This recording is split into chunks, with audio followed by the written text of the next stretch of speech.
Good evening. This is CTV News for Friday, June 1st. I'm Denise Douglas. So glad you could join us this evening.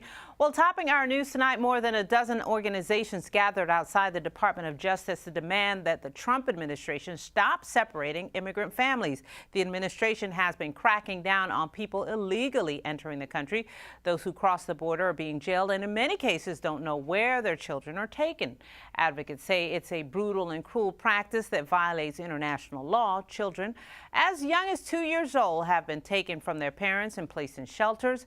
Communications Director for CASA, Fernanda Duran, says this is unacceptable.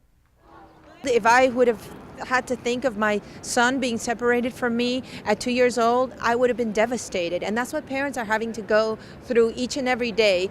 They're torn away from their children at the border. So this should not be happening in a civilized country. We're also asking to bring justice to the death of Claudia Patricia Gomez Gonzalez, the undocumented immigrant, 19 years old, who was shot in the head by a Border Patrol agent. That should not be happening either. She was completely unarmed, and there is no reason we demand an investigation. Protesters also staged a die-in to represent immigrants who have died due to Trump's rash immigration policies. A man is dead after being struck by an SUV late last night. Byron Scott is on the news desk with more on that story and others. Well, thank you, Denise. That fatal accident happened at around 10 o'clock on University Boulevard in Chilham. Police say the vehicle was traveling westbound when it hit 39-year-old Victoriano Hernandez, who was in the roadway. The driver, police say, remained on the scene. Hernandez was taken to the hospital where he was pronounced dead. Well, the labor numbers are out and they bode well for the American economy. About 250,000 jobs were added to the economy during the month of May. The unemployment rate fell to 3.8%.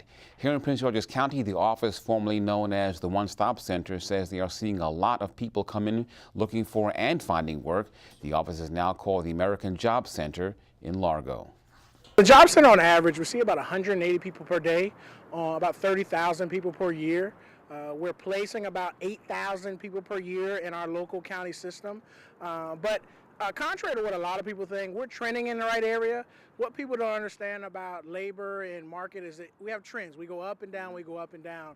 But the long-term projection for Prince George County is that we're continuously decreasing in unemployment numbers and increasing in unemployment wages. Well, Simmons says they will host many job events this summer. For more information, call 301-618-8425.